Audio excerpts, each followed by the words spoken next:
보라, 의인이라도 이 세상에서 보응을 받겠거든 하물며 악인과 죄인이리요. 아멘.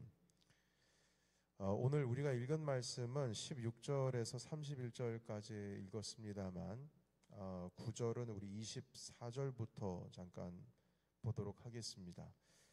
24절부터 보시면은 이제 구제하는 것에 대한 말씀이 등장하면서 이 24절 이후부터 좀 베품이라고 하는 영향력에 대해서 말씀을 하고 있습니다. 24절에 보면 구제를 하면 부하게 되지만 과도히 아껴도 그게 세이브되는 게 아니라 오히려 가난하게 될 뿐이다, 이렇게 말씀하시고요. 그리고 25절에 보시게 되면 구제를 좋아하면 풍족해지고 그 남을 윤택하게 하는 것이 오히려 자기를 윤택하는 것이다, 이렇게 말씀합니다. 우리 24절 25절 같이 읽어볼까요? 자, 시작. 흩어 구제하여도 더욱 부하게 되는 일이 있나니 과도히 아껴도 가난하게 될 뿐이니라. 구제를 좋아하는 자는 풍족하여질 것이요 남을 윤택하게 하는 자는 자기도 윤택하여지리라. 아멘. 자, 그리고 27절의 내용을 보시게 되면 좀 또 다른 표현을 하고 있어요. 선을 간절히 구하는 자는 은총을 얻고, 그리고 28절에 보면 자기 재물을 의지하면 망하지만 의인은 푸른 잎사귀 같아서 번성한다, 이렇게 말씀하고 있어요. 그러니까 이 말은 다시 말해서 재물, 내가 가지고 있는 재물을 의지하면 악인이 된다. 내 거, 내 온 마음과 뜻을 거기에 두니까 내 손에서 빠져나가는 것조차도 허락을 하지를 않는 것이죠. 그러나 의인은 재물을 의지하지 아니하고 오히려 푸른 잎사귀 같다. 푸른 잎사귀 같다. 이 푸른 잎사귀라고 하는 것은 여러분 그 성경에서 나무를 빗대어서 이제 말씀하시는 이제 은유적인 이 말씀들을 보시게 되면 번성과 나눔과 이로움을 허락해 주는 내용으로 많이 등장을 합니다. 열매를 얻는 것 가운데 있어서 심으면 열매를 얻는다. 그리고 우리 겨자씨 나무도 내용을 보시게 되면 겨자씨를 심으면 나무가 돼서 자라나서 겨자 열매를 얻을 뿐만 아니라 이제 그 열매는 모든 사람을 이롭게 하죠. 심지어는 누가복음에 있는 말씀을 보시게 되면 공중의 새가 와서 그 가지에 깃든다, 이렇게 말씀하고 있습니다. 그러니까 그 조그만 겨자씨가 많은 자들에게 영향을 미치는 거예요. 심지어는 누룩이라고 하는 것이 성경에는 악한 것으로 표현을 하고 있고 비유를 담고 있지만 유일하게 긍정적으로 표현하고 있는 장면이 누가복음에 등장합니다. 그 누룩을 넣으면 밀가루가 부풀어진다는 거예요. 그런데 이것은 보통 이제 겉멋만 들인 바리새인들을 비유할 때 그렇게 표현했지만 그 누가복음에서는 좋은 의미로입니다. 그러니까 부풀어진다. 하나님의 나라는 그것과 같다. 그러니까 나의 작은 것으로 인해서 그것이 불씨가 되어서 불을 일으킨다는 거죠. 번져나가는 것을 의미합니다. 그래서 의인은 푸른 잎사귀 같아서 번성한다. 남을 이롭게 하는 것입니다. 자기가 아니라 남을 이롭게 하는 것이에요. 자, 그래서 더 확장되어서 우리 30절에 있는 말씀 보면 자, 벌써 열매 나오잖아요. 의인의 열매. 이 의인의 열매는 생명나무다. 여러분, 생명나무의 의미는 뭡니까? 생명을 주는 겁니다. 생명나무는 생명을 주는 거예요. 그래서 여러분, 에덴 동산에 하나는 선악을 알게 하는 나무가 있었고 또 하나의 나무는 생명나무가 있었는데 선악을 알게 하는 나무를 그 열매를 따먹음으로 남아서 이제 그것으로 말미암아 쫓겨났잖아요. 에덴에서 쫓겨나면서 화염검이 생명나무를 보호합니다. 들어오지 못하도록. 생명나무라고 하는 것은 생명을 주는 거예요. 예.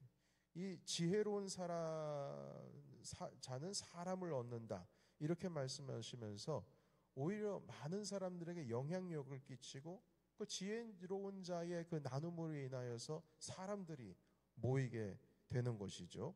자, 이 모든 것이 이제 베품이라고 하는 영향력입니다. 단지 내 안에 있는 물질을 나눈다라는 의미보다는 자기 자신의 내면에 있는 의로움을 나누고 자기 안에 있는 거룩한 신의 성품, 하나님의 마음을 나누게 되면 이것이 곧 영향력이 된다는 거예요. 자, 그런 의미에서 우리 같이 28절에서 30절까지 있는 말씀 한번 읽겠습니다. 자, 생각하시고, 자, 시작. 자기의 재물을 의지하는 자는 패망하려니와 의인은 푸른 잎사귀 같아서 번성하리라. 자기 집을 해롭게 하는 자의 소득은 바람이라. 미련한 자는 마음이 지혜로운 자의 종이 되리라. 의인의 열매는 생명나무라. 지혜로운 자는 사람을 얻느니라. 아멘. 재물을 가지고 있는 자는 재물을 의지하는 것이 아니라 오히려 남을 그것으로 윤택하게 하면 그 의로 살아가는 거예요. 여러분, 의라고 하는 게 무엇이었습니까? 우리 계속 새벽에 함께 나누기를 의로움, righteousness라고 하는 것은 가난하고 헐벗고 연약한 자들을 돕고 그들의 권리를 갈취하지 않고 빼앗지 않고 내가 능력이 있다고 해서 누르지 않는 것, 다시 말해서 사랑과 긍휼이 같이 들어가는 것이 의라고 하지 않았습니까? 결국에는 남을 이롭게 하는 사람이 의인인 것입니다. 그래서 그것이 결국에는 나에게 윤택으로 돌아온다는 것이죠. 여러분, 그래서 많은 사람들에게 선한 것을 나눌 수 있는 열매의 영향력이 의인들에게 있다는 겁니다. 여러분, 의인은 무엇을 얻을까 고민하는 사람이 아니라 무엇을 베풀고 무엇을 나눌까 고민하는 사람들입니다. 그것이 재물이든 뭐든 생명이든 영향력이든 뭐든 말이죠. 한마디로 우리 기버, 테이커, 매처라고 하는 말씀을 지지난주에 함께 말씀을 나누었었는데 말씀 그대로 우리 안에 있는 내면에 있는 것들을 나누는 것이에요. 여러분, 그래서 우리가 이게 나눔으로 말미암아서 흘러넘쳐서 주변에 유익을 얻게 하는 자들에 대한 지혜로움, 그들의 어떤 성품이 곧 의로움의 성품이다, 이렇게 말씀하고 있습니다. 이것과 반대로 성경에 보시게 되면 악인의 영성이 있어요. 그 악인의 영성은 물질이든 마음이든 생각이든 성품이든 그 어떤 것이든 내 생각 가운데 갇혀 있고 내 마음 가운데 갇혀 있고 물질 가운데 갇혀 있고 악에 갇혀 있고 그 중심에 자기가 있습니다. 이타적인 삶이 아니라 이기적인 삶이에요. 다 갇혀 있어요. 그러나 의인의 영성은 번져나가는 영성입니다. 퍼지는 영성이에요. 뭐든지 밖으로 내보냅니다. 그것이 모든 말입니다. 결국 사람을 살리는 생명나무, 의의 나무, 열매들을 나누면서 계속 그 의로움을 나타내고 있죠. 그래서 여러분, 지혜로운 사람은 바로 이런 사람이다. 오늘 주님께서 주시는 말씀입니다. 여러분, 나는 의인인가 악인인가 라고 생각을 할 때 나는 좋은 사람인가 나쁜 사람인가 이런 개념으로 생각하는 것이 아니라 오늘 주신 말씀에 의하면 나는 흘러넘쳐서 내보내는 사람인가 아니면 나는 스스로 갇혀있는 사람인가, 움켜잡아서 나 자신만 유익하게 살아가고 있는 것인가. 자, 이렇게 한번 오늘 의인과 악인의 모습을 우리 스스로 판단해야 될 것입니다. 그런데 놀라운 것은 주님께서 심으면은 심을 수 있는 종자씨를 또 주님께서 주신다고 하세요. 참 놀라워요. 갈라디아서도 말씀 보시게 되면 너희가 베푸는 대로 주님께서 채워주신다고 가르쳐주고 계시거든요. 한마디로 기버가 다시 얻는 겁니다. 그래서 주는 자가 받는 자보다 복되도다, 우리 예수님께서 하신 말씀을 함께 주일에 나눠보지 않았습니까? 그래서 오늘 이 시간 이 말씀 가지고 잠깐 이제 마무리할 이야기 하나 있는데요. 제가 언젠가 여러분들께 한참 오래 전입니다. 믿음의 그 가문을 이루라는 어떤 메시지를 제가 명가를 이루라는 메시지를 전하면서 조선시대의 경주에 있는 그 최부잣집 얘기를 제가 한번 얘기를 한 적이 있어요. 최부잣집 하면 어디서 한번 좀 들어보셨을 거예요. 이 최부잣집은 그 일본 일제 우리 식민지 때의 독립군 지원해주고 몽땅 지원해주고 그리고 또 다시 해방을 하게 되면서 자신의 있는 모든 최부잣집에 있는 물질을 다 학원 그러니까 학교 세우는 데에 베풀어 가지고 그 최부잣집의 명성이라고 할까요? 그 재물이 이제 다 이제 소진되고 이제 끝이 났다라는 이야기가 있더라고요. 그런데 그 한마디로 이제 역대급 당시에 조선 시대의 재벌급 부자였는데 어느 정도 부자였냐면은 그러니까 12대를 거쳐서 부자였답니다. 그래서 300년 기간에 해당된답니다. 그러니까 조선 왕조가 500년인데 여러분 1600년 초반부터 1900년 초반까지 부를 유지했다고 합니다. 이 300년 동안 어떤 일이 있었냐면 수많은 전쟁이 있었고 그리고 수많은 당파 싸움이 있었는데 그 상황 속에서도 부를 유지했다는 거예요. 1900년도에 그 독립군 지원하고 후대를 위해서 학교를 세우느라 모든 재산을 팔았기 때문에 부의 대가 끊겨버리게 되었는데요. 이 300년 동안이나 부를 유지하고 사람의 존경을 받으면서 살았던 이유 300년 동안 무너지지 않고 그 수많은 민난도 일어나고 전쟁도 일어났는데 그 이유는 그 지배 안에 흘러내리는 독특한 철학이 있었기 때문이라는 거예요. 제가 한 4개 정도의 철학을 말씀을 드릴 텐데요. 짧게요. 첫 번째는 흉년이 되면 뭐 농작물을 짓지를 못하고 이제 막 일단 뭐든 팔아가지고 먹을 것을 얻어야 되니까 땅 있는 사람들도 땅을 판다는 거예요. 땅 있는 사람들도 팔아가지고 먹을 걸 사야 되니까요. 왜냐면 먹을 게 없으니까요. 그런데 흉년에는 절대 이 최부잣집은 땅을 사지를 않았다고 합니다. 흉년이 들면 수천 명씩 굶어 죽어 나가는데 이 흉년이 있는 그 타이밍에 이 많은 사람들이 부를 축적할 수 있는 사람들은 절호의 기회거든요. 여러분 우리가 팬데믹 때에 정말 힘들었지만 정말 메가급 부자인 사람들은 오히려 그때가 기회였습니다. 어마어마하게 부자가 됐어요. 근데 이 최부잣집은 절대 그렇게 하지 않았다는 거예요. 가난한 사람들 당장 굶어 죽지 않기 위해서 헐값으로 내놓은 땅을 그걸 매입하지 않았다는 거예요. 그 사람도 살아야지. 절대 그렇지 않았대요. 대신에 가지고 있는 재산을 나눠주고 있는 거예요. 그때 당시에는 심지어 죽 한 그릇에 그 대가로 논밭을 팔기도 했답니다. 그러나 최부잣집은 절대 그러지 하지 않았고요. 그러니까 남이 연약할 때에 그것에 대해서 긍휼히 여기는 마음을 가지지 그것을 자기 유익을 얻기 위한 기회로 삼지 않았다는 겁니다. 두 번째, 그 해 농사를 져가지고 만석 이상 거둬들이게 되면 만석 이상은 무조건 사회에 환원을 했다고 합니다.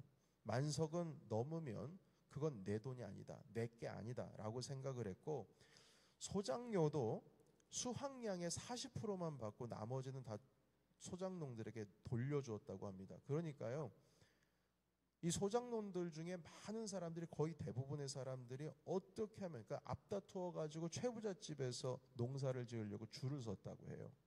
그러니까 최부잣집에서는 항상 일하려고 하는 사람들이 있는 것이죠. 자, 세 번째는 어떤 생각을 가지고 있었냐면 백리 안에 굶어 죽는 사람이 없게 하라. 이것이 가훈처럼 여겼다는 거예요. 그래서 이곳에 쌓인 곡식들이 최부잣집 자기들의 가정만을 위해서 쓰지 않았다. 그래서 주변 백리 안에 굶어 죽는 사람이 없게 하라. 이것을 종갓집 며느리 대대로 계속 그것이 이어져 가지고요. 경주를 중심으로 사방 백리를 살펴보면 뭐 그 어느 정도인지 나온다고 합니다. 뭐 제가 지금 알아본 바로는 저는 지역에 대해서 경주를 잘 모르니까요. 뭐 영천까지 남쪽으로는 울산, 북쪽으로는 포항까지 아루는 그 지역이라고 합니다.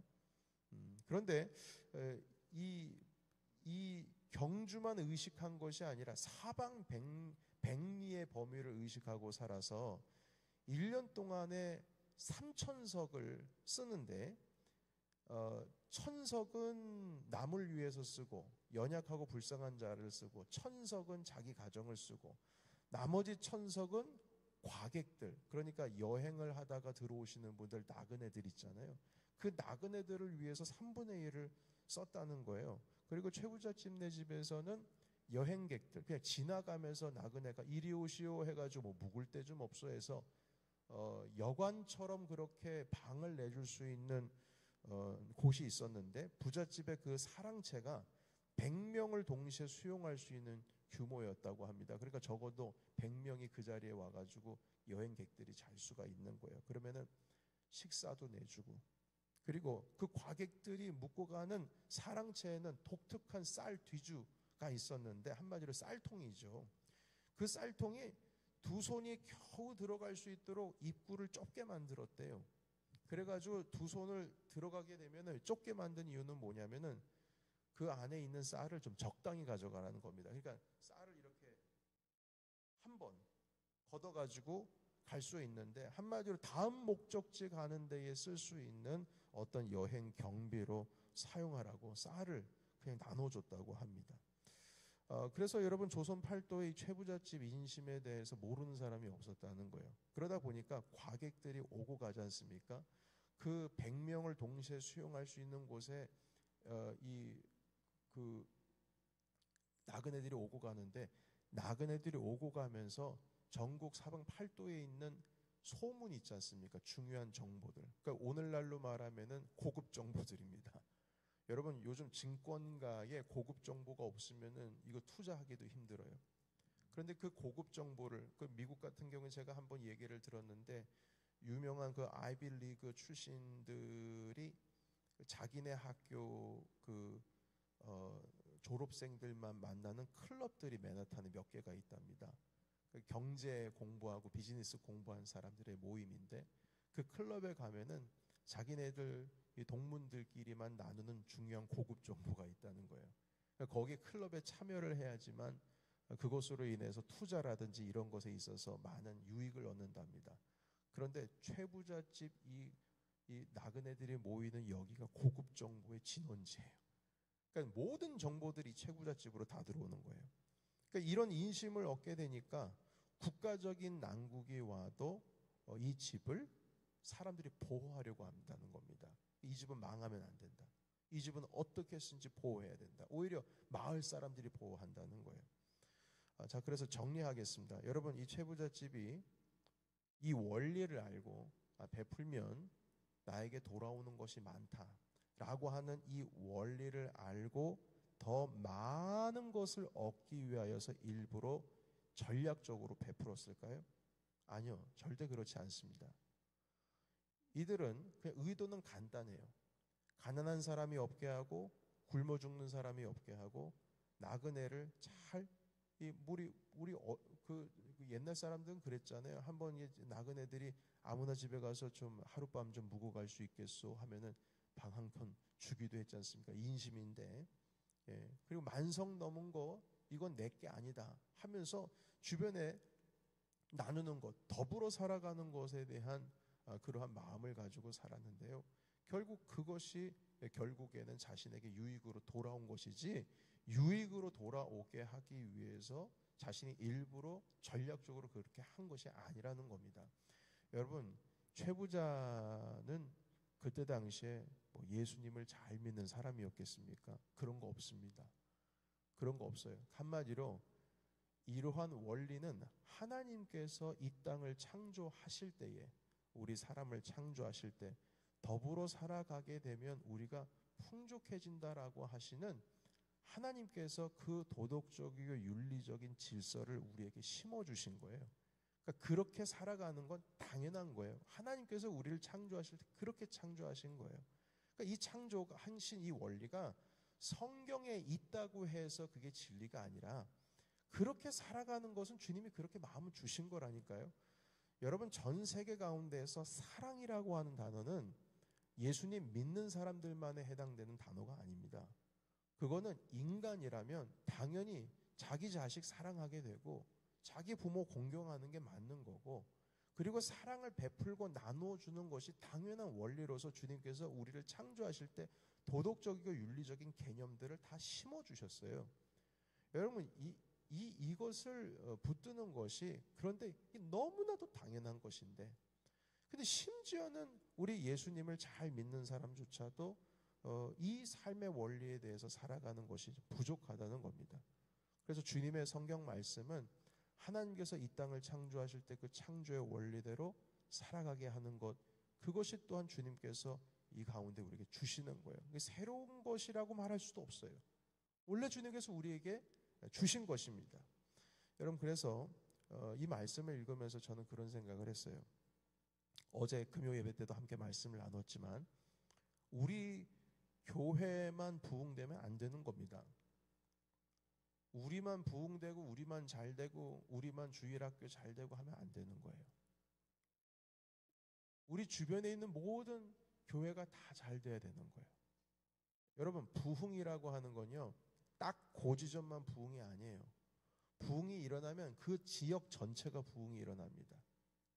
교회가 부흥이 된다는 건 그거예요. 과거 1907년, 1908년, 1906년부터 약간 조짐이 있었습니다만 조선에서 대한제국 이제 막 사실은 이제 막 이제 일제로 들어가기 막 직전에 말입니다. 1907년에 8년에 대부흥 운동이 평양에서 일어났었는데, 평양에서 이루어진 그 부흥 운동이 어떤 한 교회만이 부흥이 아니라 그 부흥이 번져나간다니까요. 번져나가는 거예요.